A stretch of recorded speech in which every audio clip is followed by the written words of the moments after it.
And he said to me, he said, okay, we're going to drop these two guys off. But he said, whatever you do, just don't let them see your camera, because if they do and they see you taking any photographs at all, they could report us and they could have us arrested, and we could be arrested for spying and thrown in jail, etc. So I was scared to death.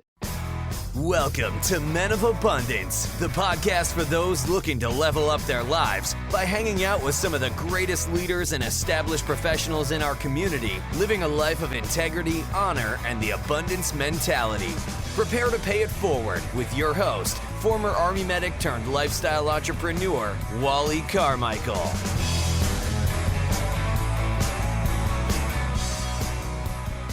What is going on, you amazing abundant leader? I am Wally Carmichael, your founder and host of the Men of Abundance podcast, the Pay It Forward community, proving to you that you can in fact live a life of abundance in family, faith, finances, and fitness on your way to having more. This is yet another amazing conversation today because it feeds right into what I was talking about last week before I got into the conversation in episode 337. So make sure you go back and listen to menofabundance.com/337, because that's where I talk about finding your own pie or finding another pie. Well, today we're actually talking about creating your own pie and doing whatever it takes to create that pie against all odds, even if it's putting your own life into danger. So hold on to your seats because this is going to be a good one. Now, as usual, I want to give you the opportunity to be abundant in your actions today by paying it forward and sharing Men of Abundance with others. You are definitely going to want to share this conversation. Take a screenshot of your phone, share it on social media, hashtag Men of Abundance, hashtag MOA. Tag me and tag others who need to hear these conversations. I assure you, they will thank you for it. And it only takes a couple of minutes, maybe even a couple seconds.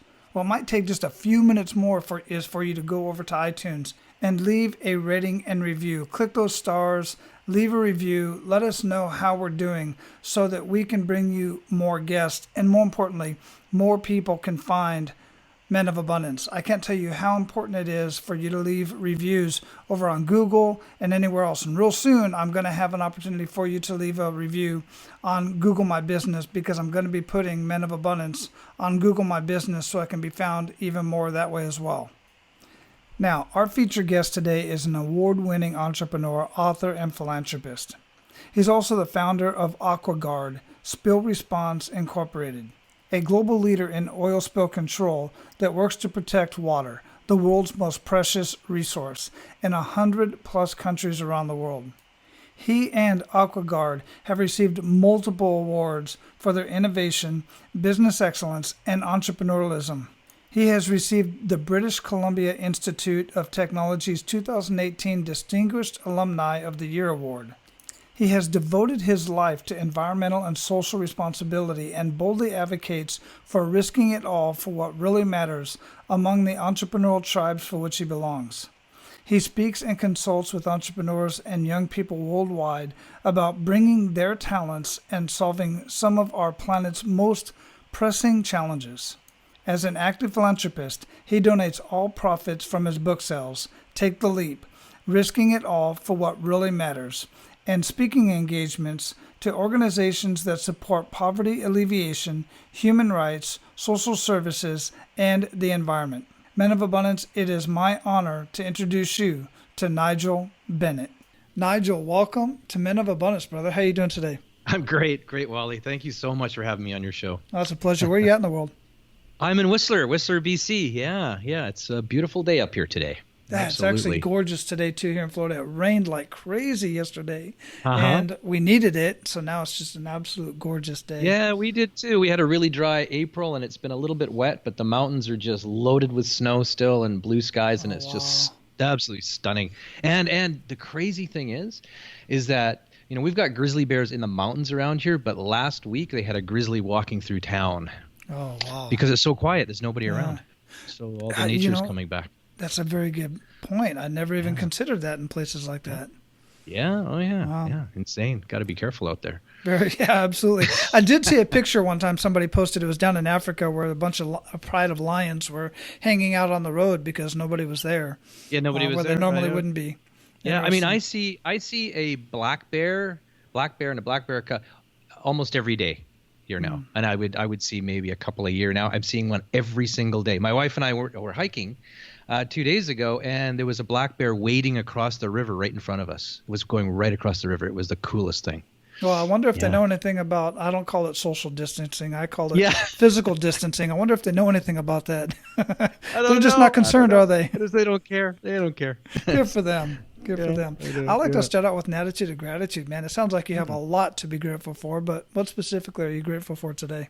Yeah, I'm just extremely fortunate. The biggest thing is, my family. I'm just so fortunate. My wife and I were in our 31st year of marriage here. We've got 3 great kids, 25, 23, and 20, and just been really fortunate to be able to raise them as global citizens, and and I'm just super fortunate. I got my freedom back not out of my business, but I set my business up a few years ago, so I've got a lot of freedom, and so I'm just really, really grateful. Wonderful. Yeah. That is a great place to be. You're pretty close to me, except for I have a 26-year-old, a 20-year-old, and a 10-year-old. So wow. Yeah, yeah, that wasn't part of my retirement plan. I just turned 51, so I should have already had them all out. But that's my little guy. That's my buddy, man. So that's the other 2 are off doing their own thing. Yeah. Oh, that's great. Yeah, it's wonderful. Absolutely wonderful. So, before we got started here, I talked a little bit about what you got going on, and that's your professional side. And here on Men of Abundance, we really like to get to know the man behind the abundance. So if you would, how would you describe yourself? Oh, man. I've kind of later on in my years, I'm 58 now, just from 58. And I've really realized that one of my unique abilities is connecting amazing people doing amazing things. So I just love connecting people they're making a big difference in the world. And the more that I step into that space, the more the energy ball and things just start happening. So I love that. I love adventure. I love travel, lots of sports, adrenaline. I'm an adrenaline junkie. So I was always a big rock climber and backcountry skier. And, I started surfing when I turned 40, and I'm addicted to surfing. And so, but I would always find that it would, because I would live in such a stressful world. It was my reset. So I would get away, I would escape, I would reset my brain, and then I would step back into my stressful world and have a lot of problems and issues solved if I was able to remove myself. And but then I also had what I would call a bit of an imposter syndrome. I would get into these business groups and things. I joined the Entrepreneurs Organization. I was actually dragged into it by a friend of mine, but I never felt that I belonged. I always thought that I was the dummy in the class because I'm dyslexic and I've got ADD, and I always had a tough time. So yeah, I've always kind of lived with that bit of this. A friend of mine, Todd, calls it the imposter syndrome. So yeah. That's kind of me. Yeah, I'm familiar with that. Definitely familiar with that. Oh, yeah, absolutely. Yeah. I mean, and I got over it. I've had the opportunity, because of this show and many other things, doing what I do. I talk to people all the time that I've had on pedestals for years, and after a conversation with them, I don't feel like I'm any smarter than them. I'm just like, you know what? Why the pedestal? I mean, honestly, they're just normal people just like I am, and they got fears and concerns and imposter syndrome as well. Yeah. Anxiety, and I know. Yeah, but I've always lived with that. Yeah, very interesting, very cool. So, speaking of connections and being a connector, Tom Schwab introduced the 2 of us and got us connected. I love Tom. Yeah, with and he's with Interview Valet, master connector. Actually made a business out of it. Absolutely. How did you guys get connected? I got connected through a buddy out of my class at MIT. I go to this Entrepreneurs Organization class at MIT called the Gathering of Titans. I've been going. It was supposed to be our 16th year this year, but it was canceled because of the COVID-19 outbreak. And so one of my classmates and my forum group members there introduced me to Tom. Yeah, he's in Detroit as well. So. Yeah. Tom is absolutely amazing. Tom and his wife Karen, they're just awesome, absolutely wonderful people. Love them to death. So and he does what he does with passion, and he does it for the right reason. So I just that's what I love, working with people that are really doing cool things in the world and for the right reason. And I just, I'm like a reborn kid, I just jump out of bed every morning if I get to hang out and talk to, like you, it's like people doing really cool stuff. I just love it. I love it. Absolutely love it. I do too. I've always been intrigued with people. I've always been a people watcher. And in fact, when I was a kid, I used to spend a lot of time sitting in the malls and just watching people in general. But as I got older, I was just that creepy old man sitting in the corner watching people. So that's what my daughter says. You're just a creepy old man. I'm like, so I got to be careful with that. But that's why I do it here, and I don't have to, I get to have all these amazing conversations. Very cool. So, one of the things we like to get into is that kick in the gut moment. And I imagine, with everything you've done in your life thus far and being 58, and you've got a few kick in the gut moments. If you would share one with us and really make us feel that. Oh, man. Well, I when I was a young guy, I mean, right out of high school, my dad had a environmental mapping company. And so I was on the next day after graduation from high school, completely hungover. I was on a flight to Venezuela, and I found myself hanging out of helicopters and fixed-wing aircraft and photographing, and we were mapping the coastline. And we were occasionally getting our helicopter, we're surveying Lake Maracaibo, which gets quite close to the Colombian border, and the FARC guerrillas were operating there, and they still are to this day, 50 years later. They were taking pot shots at our helicopter, so that was a pretty scary moment. And then I found myself after that in Egypt for quite a. Now, were you stationed in the Sinai? I was. I was in the you Sinai were. for How long? 6 months. 6 months. I think it was like 98, 99 time frame. No, okay. Actually, it's really. I'm sorry. It was 96, 97 time frame. Mm-hmm. Yeah, that's what I was listening to one of your podcasts last night. And you mentioned that, and like, oh my goodness, that's insane. Because I was in Egypt for about 5 years in the mid '80s. So I was surveying the coastline in Egypt, and I remember I drove from Suez down to a little checkpoint called Ras Gharib on the Gulf there, the Gulf of Suez, and there was a helicopter pilot. And it was going to take me for a survey, and we're going to go survey the Sinai. We're going to go fly over the Sinai, and we were going to go up the west side of the Sinai and survey it for environmental sensitivities and oil industry activity. And I walked into the helicopter base, and this guy was Johnny, and he was a big lad, and he was an ex-Vietnam pilot, and he'd been wounded in the leg, and he had a bit of a limp. And he came out to me, and he goes, Nigel, I know why you're here. And I know what I got to do, but, there's only certain areas that I can take you to. And, that's it. And I'm like, okay, whatever, take me to wherever you can. And then he said to me, I know why you're doing this, but do you really, really think you can make a difference? And because I was a young guy, I thought, hell yeah. I was full of vim and vigor. I thought I was going to change the world. And I really thought I could make a difference. So we took off, and we flew over to the Sinai. And we had two oil executives in the back, and he told me, he said, Nigel, keep your your camera between your legs. I was in the co-pilot seat, and I had the helmet on with the microphone, so we could talk, but the guys in the back couldn't hear us. And he said to me, okay, we're going to drop these two guys off, but he said, whatever you do, just don't let them see your camera. Because if they do, and they see you taking any photographs at all, they could report us, and they could have us arrested, and we could be arrested for spying and thrown in jail, etc. Mm-hmm. So I was scared to death. And we dropped these guys off. We flew a little bit further north. And then he said, I'm going to take you to some areas I'm not supposed to take you to, but whatever. So we flew into some areas, and I saw oil operations. This was on land. And there was pipeline after pipeline after pipeline that had been ruptured, and oil was flowing into the Gulf of Suez or the Red Sea. And I took photo after photo after photo, and it was just blew my mind that this was happening. I saw the same thing in Egypt, and I saw the same thing in Venezuela, and I saw it in Malaysia, and I saw it all over the world. I spent 10 years working for my dad's environmental mapping company. And so I landed back in Ras Gharib, and Johnny said to me, okay, take these photographs and show them to the people that need to see them. And he said, go out there and make an impact. And that really, really, really affected me. But my big kick in the gut here was I'd been working for my dad for several years. And we had finished our contract in Egypt. And I was in Alexandria. We had an apartment in Alexandria, and I was going to meet my father in Cairo because he was finishing everything up.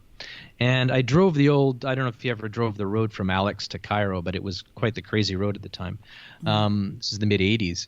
And I got to the hotel, and this guy grabbed me, dragged me up the stairs, put me in the room, turned off the light, and basically said that my father was missing. And so I sat on the floor of this room, this dark room, till about 3 o'clock in the morning, and there was a ring on the desk of the phone, and he answered it, and he said, "It's for you." And it was actually my father speaking in code, telling me to get out of the country. He'd been arrested, and he was in jail. So basically we decided that I had to leave the country as well to try and get him out. And so I left, but the hardest thing for me is I left. I went back to Vancouver. He was still in jail for about 6 months in various jails in Egypt. And he was released eventually. But what I say on podcasts and things is that my father and my ethics clashed, and there was a bit of an ethical thing going on there. And he was eventually released because one of the witnesses against him died in prison, and they had to let him go. So my kick in the butt. That too. Like you mentioned, having people on these pedestals, is my dad was on this massive pedestal for me, and then I got knocked completely off. And I worked with my sister, and we had to we decided that we had to leave. We didn't want to be involved in any type of this stuff ever again. And it was really, really tough. So we left, and we formed our own business called AquaGuard Spill Response. We had no money. We leveraged everything we had, and our father did not like us for doing what we did, but we had to do it. And I swore I'd never get involved in anything like that ever again. And unfortunately, my father is now 85, and he just served another 5 years in a U.S. prison for a similar offense. So it's tough. It's really tough. So that it's been multiple kicks in the gut. Yeah, that's a tough one, man. That is really a tough one, and I commend you and your sister for making that decision. And thank you very much. Yeah, no, it was just trying to break the cycle. I mean, I've been through lots of therapy and whatnot because of this, and I I'm 58 now, but I still have anxiety attacks, and it's something that I can't explain. But what I do is I meditate every morning. I get up and I meditate. And I meditate for half an hour with my wife, both of us together, and that really helps with that. But it's one of these things. Everybody has their skeletons, and that's one of mine for sure. So yeah, I definitely get that. Having traveled as much as I have, and for those of you who have not had the pleasure of traveling, one, it's the best education that you will ever get. Period. But you're going to see, those of us who live in the free world, we have it pretty damn good. There are some issues. We all got our issues, but I'm here to tell you, like for instance, my wife, I spent 4 years in Panama. My wife's from Panama. Oh yeah. And nice. Right now, they got a curfew. They're on lockdown. I mean, full on lockdown. In fact, one of her nieces didn't believe that they, would do what they said that they would do by detaining people. She was out past curfew. She got detained overnight, and it wasn't a very pleasant environment where she was detained at. And and they're following the rules and following the laws and all this kind of stuff. But and it's worse even other places, and besides COVID and other things, but just the way people are treated, and the freedoms that they don't have, it's different. So it's get out, guys, get out and see other things. We have a small office in Panama, and we were able to get our guys out of there, but it took a long time to get them out and back to Canada. That was right at the beginning of the COVID thing here. Yeah, absolutely. Yeah. Well, good. I'm glad you're able to get them out, or at least get them home where they, they're safe there in Panama. It's just a matter of, you want to be with people you love, and if you're going to be on lockdown, exactly. That's the way I see it anyway. So anyhow, I don't want to put words in your mouth, but it seemed like you had enough is enough moment, and you and your sister had went ahead and started your business. And what's it called again? It's called AquaGuard Spill Response. What we do is we design and manufacture kind of state-of-the-art oil spill response equipment, like marine oil spills. So for the BP Horizon that happened 10 years ago, last month actually, in the Gulf of Mexico, and it's the equipment that we use to contain and recover marine oil spills. Yeah, we've got We're in about 100. We've done business in about 104 countries, about 3,000 clients now after breaking off my dad's company in 92. Well, and Yeah. sadly Yeah. enough, it seems like there's more than enough work for you out there. There is. I say that sadly enough, enough because it never changes. I know. I mean, I was involved way back in the Exxon Valdez in '89, and then in the first Gulf War in 1990, and with Kuwait. Remember the Kuwait fires and all that stuff? Yeah, we're involved in that too. So Wow. yeah, it's crazy. It is crazy. It really is, and that is an industry that's got so much corruption, and there's so much. That's why Yes, wars are fought, absolutely. quite frankly, just I because know. of that industry. The fossil fuels and whatnot, and energy in general. Absolutely. I know. I think the next wars are going to be fought over clean water, to be honest with you. I think the oil thing's dying off a little bit, or going to eventually when we find alternative fuels, but or alternative energy, but water is the next thing. But I've had a lot of enough moments, as you mentioned. I lived what I call kind of the doorknob effect. So once I broke off my father's company in 1992 with my sister and another guy, I lived for it was almost 20 years of being on a roller coaster, and I call it the doorknob because I would go up to the doorknob of my office every day, and it would be vibrating, and I'm like, okay, when I touch it, I gotta step through, and every day I would step through would be a complete bee's nest of, I need this, Nigel, could you do this? Could you? And so I'd take a deep breath and I'd step through, but I lived like that for 20 years, and I mentioned earlier that a buddy of mine saw this happening. He was a ex Canadian Football League lineman, professional football player. He was 330 pounds, big dude, and he had just retired from football, and he joined what was called the Entrepreneurs Organization. And he said, Nigel, you need help. Let me take you to a meeting. And I'm like, no, I don't have time. I've got a young family. I just don't have time for this stuff. And he literally grabbed me by the scruff of the neck, and he said, you're coming to a meeting with me. And he dragged me to this meeting. And I got recruited, and I was in for about 15 years in the Entrepreneurs Organization, which was one of the best things that ever happened to me.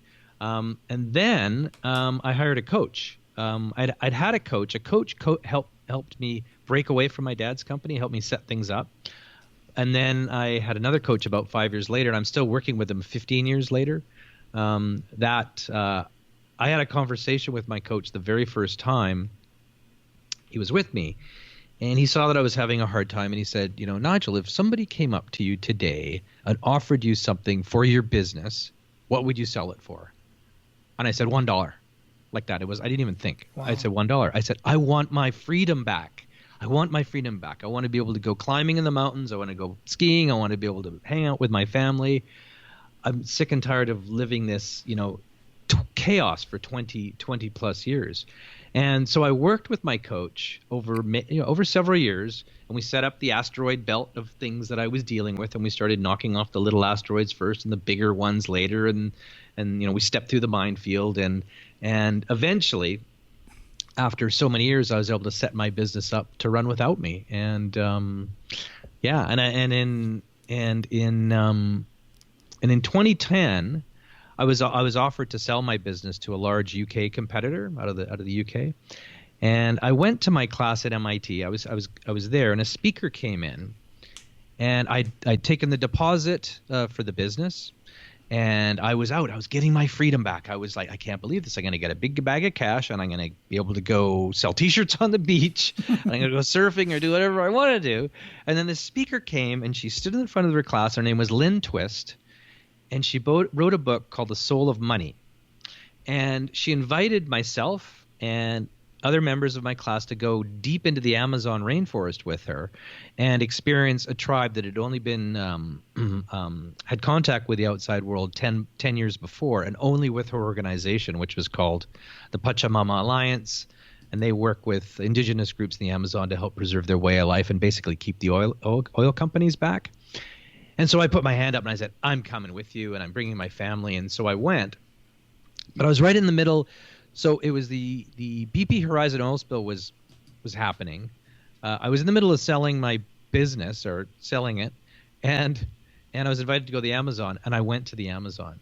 And I took place in a ceremony. There was a ceremony with a some elders. And it took place in a ceremony. It was a hallucinogenic substance called ayahuasca that I tried. I didn't even know what it was.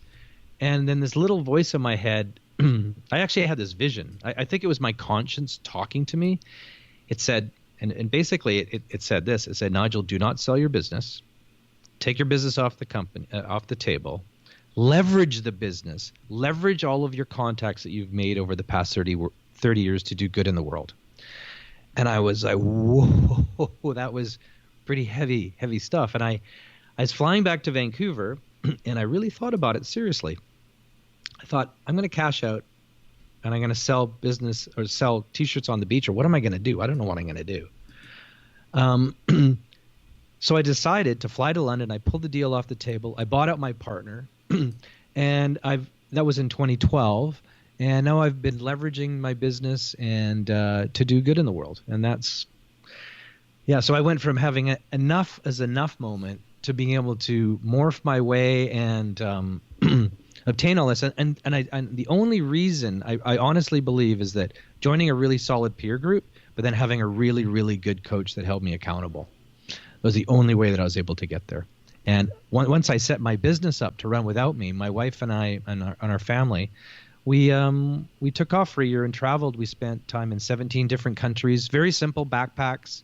We had 3 T-shirts, 1 pair of shorts, pair of flip-flops. So in every photograph that we're in, we're wearing like the same T-shirt, the same clothes. It's pretty funny to look at. We traveled for a year.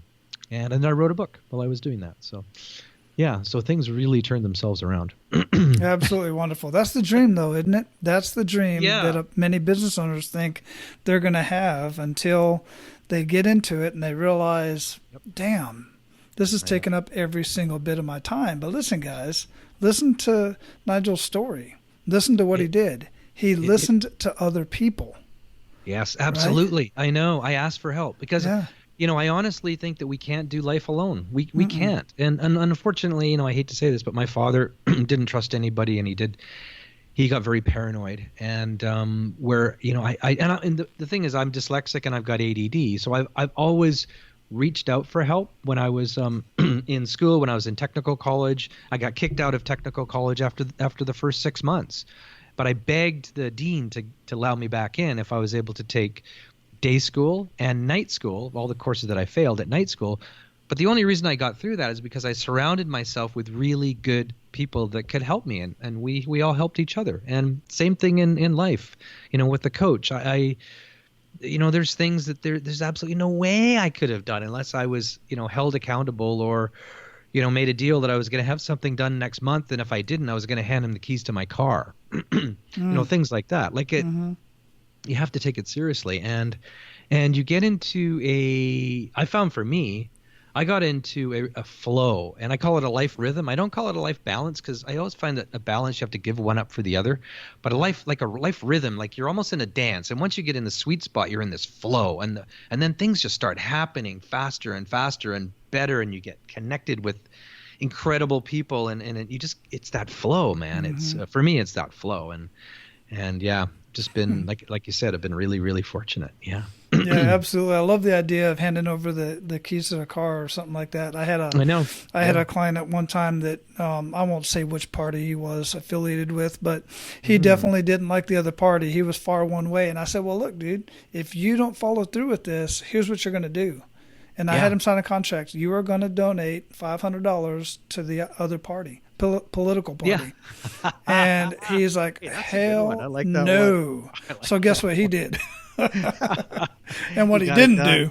And you can do the same thing with, have somebody wear, the opponent's jersey or something like that, football or whatever the sport is, you got to find out what the hot buttons are and his emotional hot buttons, and they'll get it done. Oh yeah, I mean, creative. I had a bet with some of the guys at my class at MIT, and so I'm a Vancouver Canucks, right, the hockey, and then he was a Boston Bruins fan. And Boston, we had to beat, we made it to the finals, and we made a bet that if the other team won, the other guys would that guy would have to go to class, stand up in front of everybody, and sing the other team's national anthem. So I lost, the Canucks lost, Boston won. I went there, and in the pub that night, I had to stand up and sing the U.S. national anthem, which was awesome. But the really cool thing I found is that, and most of the people, there were 7 Canadians in our class, and there's like 70 Americans, and the really beautiful thing is I started singing, and they kind of joined along in the U.S. national anthem. But then and then my buddy Danny, who won the bid, he actually started singing the Canadian national anthem. But the whole class of Americans started singing the Canadian national anthem. All the guys that knew it, because I guess a lot of hockey fans, so they knew, and it was just incredible, And Very cool. It's got to have fun with it, guys. It's all about having fun and living life. I mean, my goodness, we're just too serious about ourselves, and just laugh at each other and have a good time. It makes everything so much better. Yeah. That's so true. I know. Oh my gosh. Oh, what was I going to say? There was something here. I just lost my mind here. Anyway. Well, let me ask you this. I mean, you're obviously paying it forward in a very, very big way, with your business and, taking care of all those oil spills with AquaGuard, spill response and everything else. But how else are you paying it forward in the community or even in the world? Yeah, there's another little thing I'll mention that I had another speaker in my class, and his name's Simon Sinek, and he talks about why.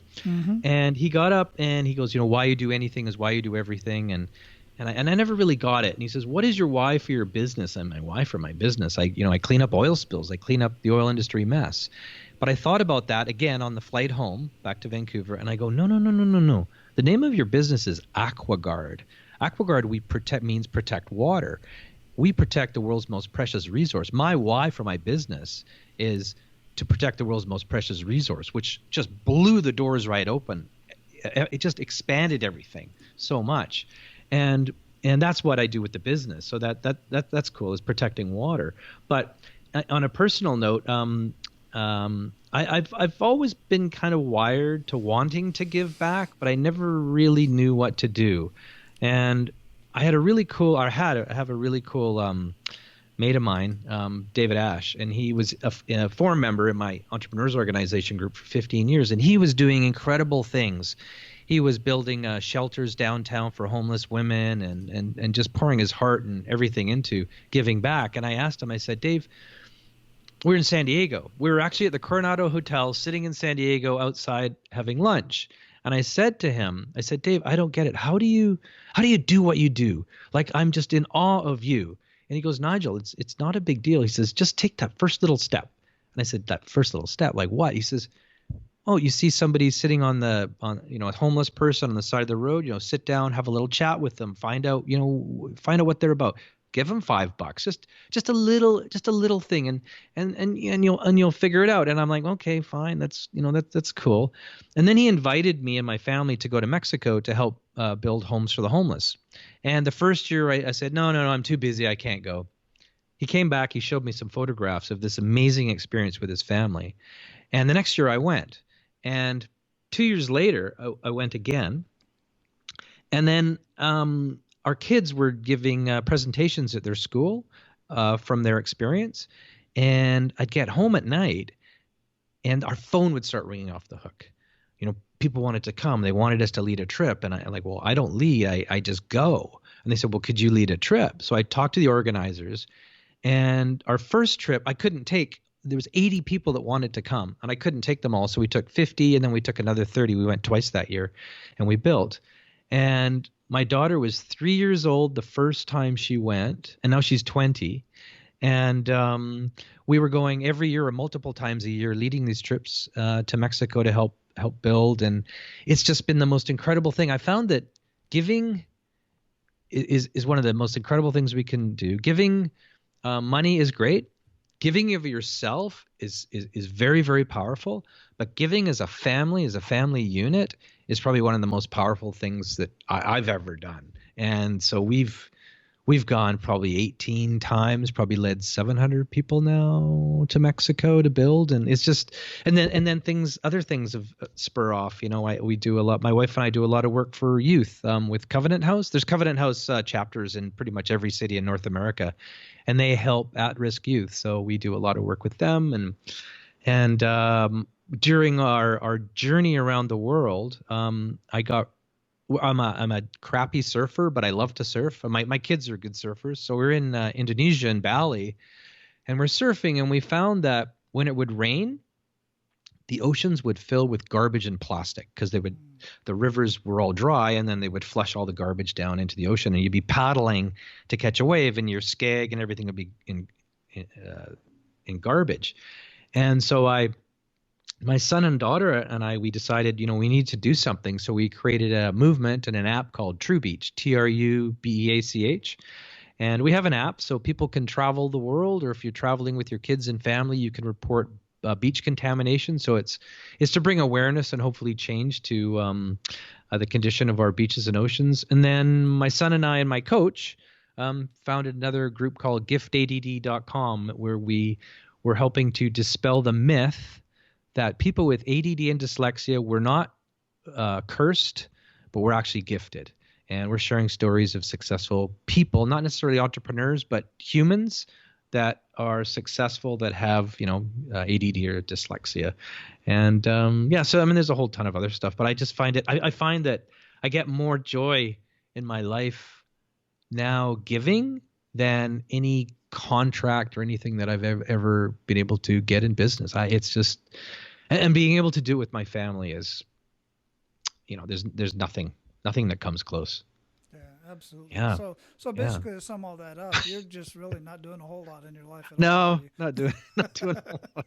Well, the fact of the matter is, all the studies point to the fact that the highest form of happiness comes from giving. 100%. It all circles back to that.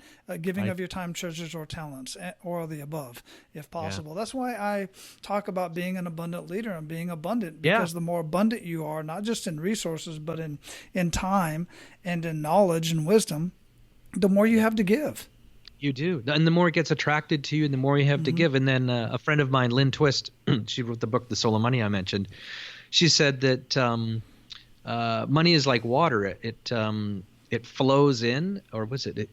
It kind of trickles in and it flows, or it can trickle out, but it can flow back in. Mm-hmm. So the little bit you give, things just flow back in. And I've really found that when you step into that space and you accept it and get into that rhythm and that life rhythm and that flow, things just start going crazy. I mean, you know this. It's really hard to explain. I mean, I was stuck for so many years. I was stuck.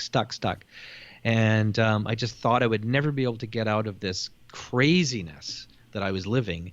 And then all of a sudden, when I stepped from one side into the next and got involved, and things just started happening. And it started happening for my business, and it started happening in my personal life and my relationships. And Yeah, some of the longtime listeners have heard it. It's exactly what happened to me. As soon as I took on this abundance mindset and started enjoying my life a little bit more, and then giving so much more came into my life in the forms of relationships, connections, opportunities, money. It's just amazing, man. I know. It sounds like a cliche, and I've heard people say it for years, the more you give, the more that comes in. I'm like, I don't believe it. It does. It really, really does. I don't know.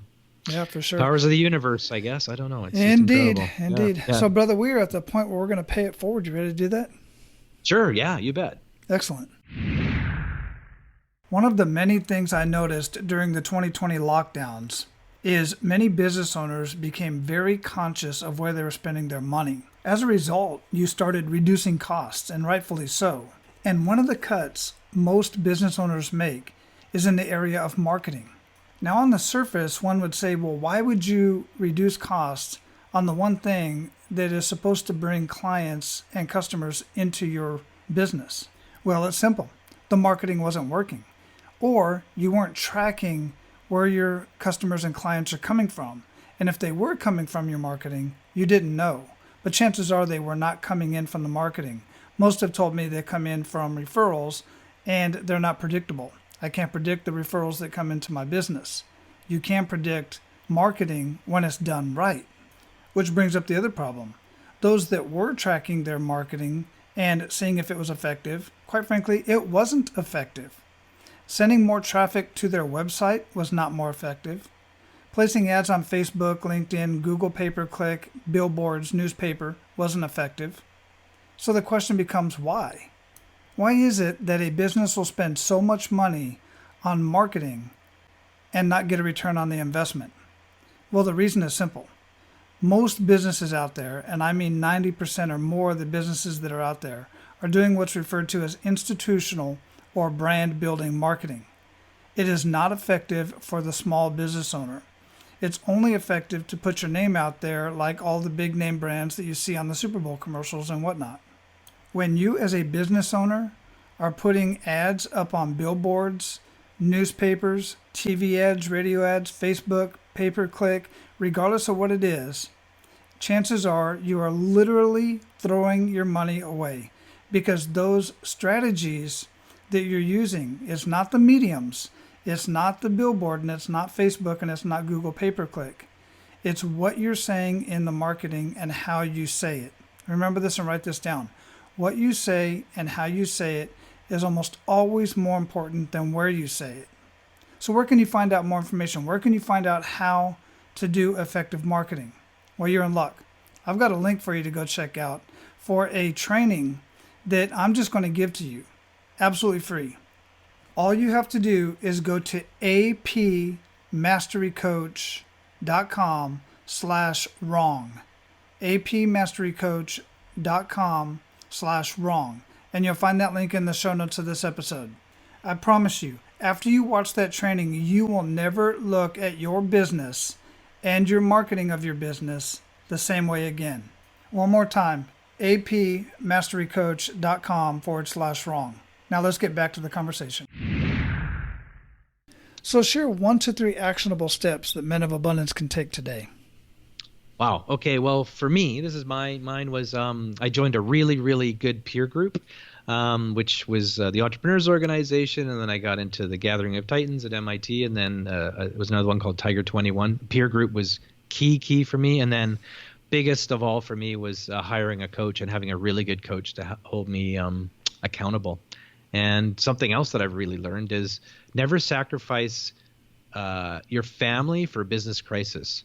Because as entrepreneurs, we're always in a business crisis every day, and you can always make up an excuse not to go to your kid's football game or soccer game, but it's so important to not give up on your family and create a life rhythm. Yeah. Excellent. Thanks for that. I greatly appreciate that. We already mentioned a few rituals that you do on a regular basis. I mean, just a few things, but what specific rituals make the biggest impact in your life that you feel? Yeah, I just find I really enjoy the quiet space. I mean, right now with COVID going on, there's a lot of quiet space. Mm-hmm. But for me, I wake up, first thing I do when I wake up in the morning, I go and I do a 30-minute yoga stretch, and then I do some jumping just to get the my body going a little bit, and then I do a 30-minute meditation.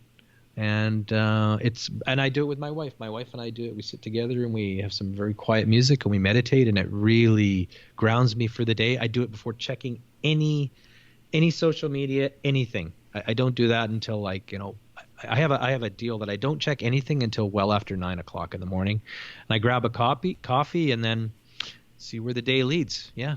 Sounds very familiar. Yeah. What are you reading or listening to that you'd recommend to men of abundance, and why? One of the books that really changed me was The Soul of Money by Lynn Twist. Again, it's all about giving. It's all about giving. She's an incredible woman. She worked with Mother Teresa in India. She ran the Hunger Project globally for many years, and now she runs the Pachamama Alliance. And incredible woman. She's about 75 and one of the most incredible women I've ever met besides my wife. And on the business side of it, I would say I like Jim Collins' Good to Great, the whole hedgehog thing, getting the right people on the bus in the right seats and the right person driving the bus in your business. And Michael Gerber's E-Myth was always as a good one, as the entrepreneur back in the old days for me. And Start with Why, Simon Sinek, finding what your business why and what your why is. Yeah, the only one of those that you mentioned that I have do not personally own is The Soul of Money. So I'm going to have to get into check it out. Check it out. Very good. It's very good. Yeah, all the others are basically study guides for me that I've used over the years. I know. It's like me and all my buddies. Yeah. What do you feel holds most people back from living a life of true abundance? I think fear, complacency, feeling comfortable with where you are, and you don't want to rock the boat to try anything new. it's easier to stay with the status quo than actually going and sticking your head and peeking around the next corner. I think that's what it is. What do you think the fear is derived from, or what do you think that they fear specifically?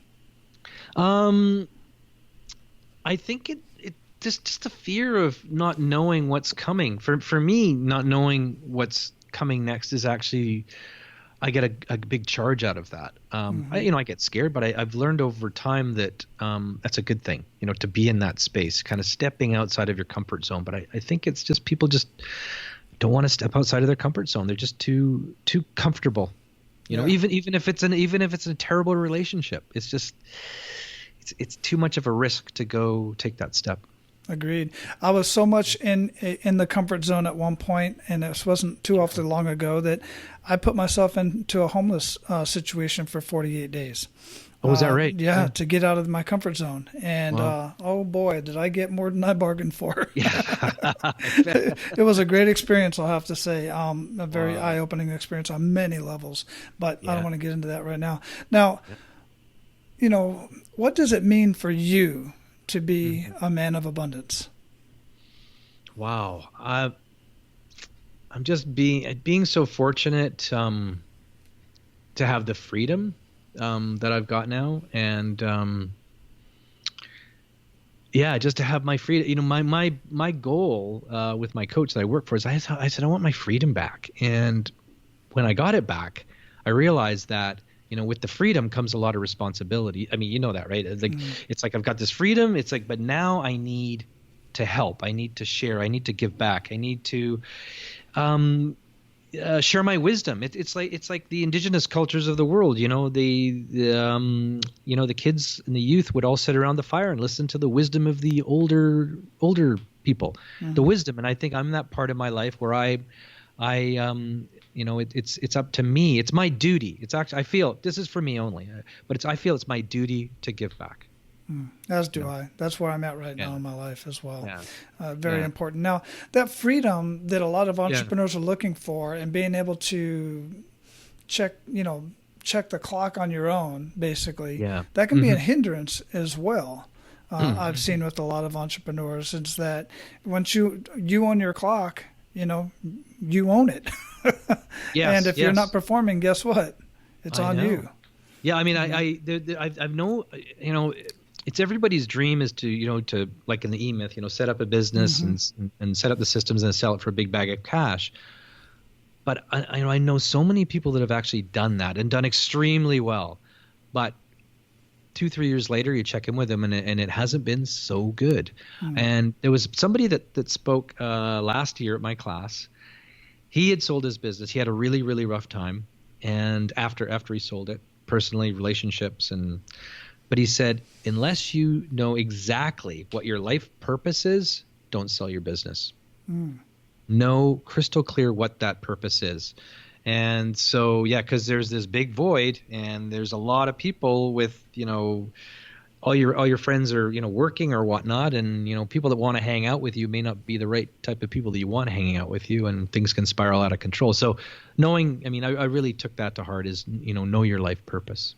Yeah, absolutely. You can get bored real quick.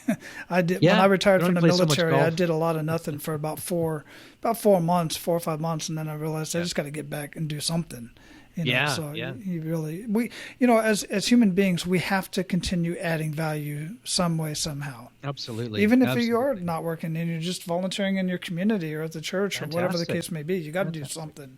You do, yeah. So then I ended up writing. I did my big journey with my kids. I started writing a book, and I finished it. And I'm dyslexic, but I wanted to write my own book, and I did. And it took me 3 years. And I worked with a really good editor to correct my spelling mistakes and everything.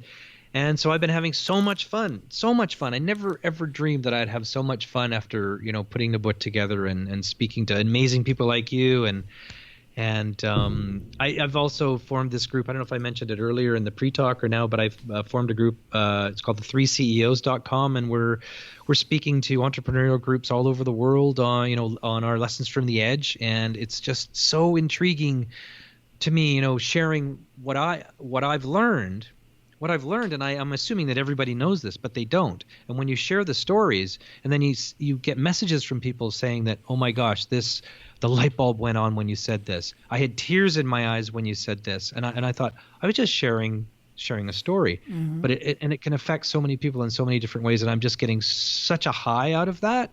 That's the reason I'm doing it. All the proceeds of my book, all my speaking, if they want to pay me, all goes to various charities and causes that my family support. But for me, as on a personal level, the biggest thing is that getting that feedback saying, oh my gosh, you changed my life. Oh my God. And for me, I thought it was just something that everybody knew. Yeah, and that's what I refer to as the curse of knowledge. We have these experiences and we have this information, and I just expect every entrepreneur should know the information that I know. And the more business owners I talk to, I know they don't. So I don't take anything for granted anymore. At all. Even some of the guys who've been in business 20 some odd years, it's like, you didn't know, dude, seriously? This is why you're broke.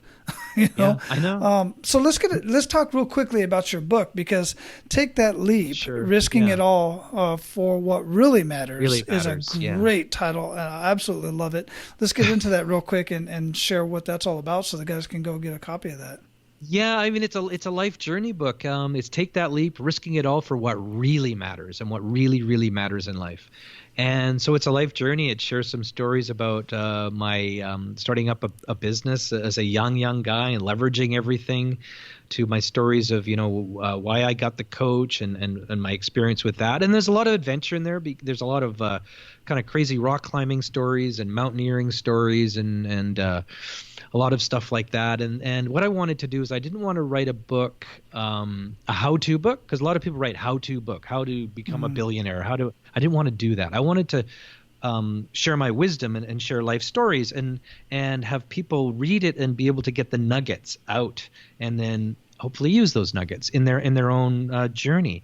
And so, and it's just been a riot. It's on Amazon. I did an audio version where I actually read it in a studio, and it's just been, Your readers can grab a copy. And again, like I mentioned, all proceeds go to various charities and causes that we support. Yeah.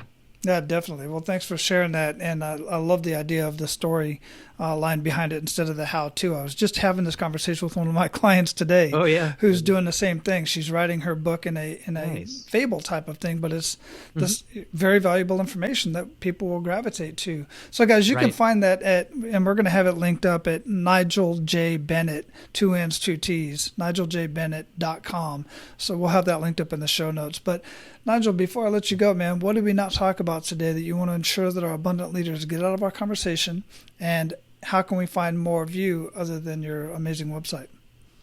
Wow. Let's see. What I talked about our 3 CEOs, which has just been a lot of fun.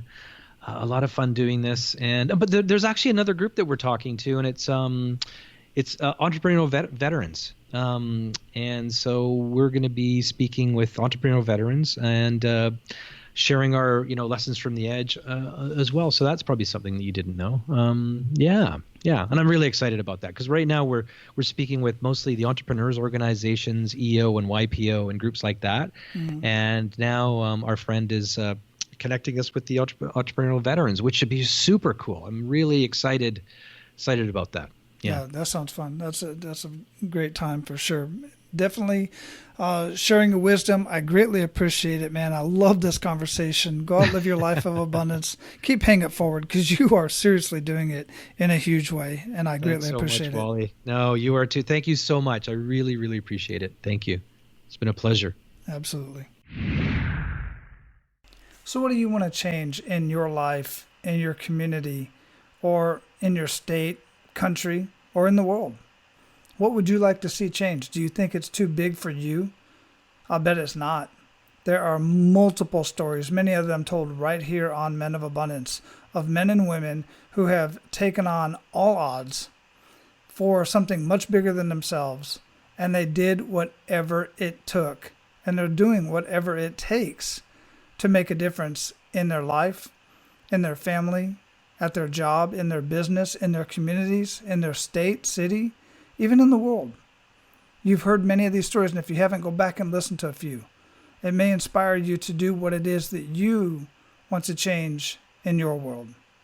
Now, go out, live your life of abundance, and be sure to pay it forward.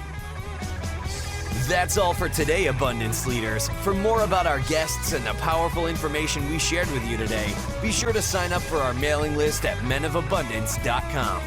We appreciate your time and look forward to hanging out with you on our next episode. So until then, be sure to pay it forward and live your life of abundance.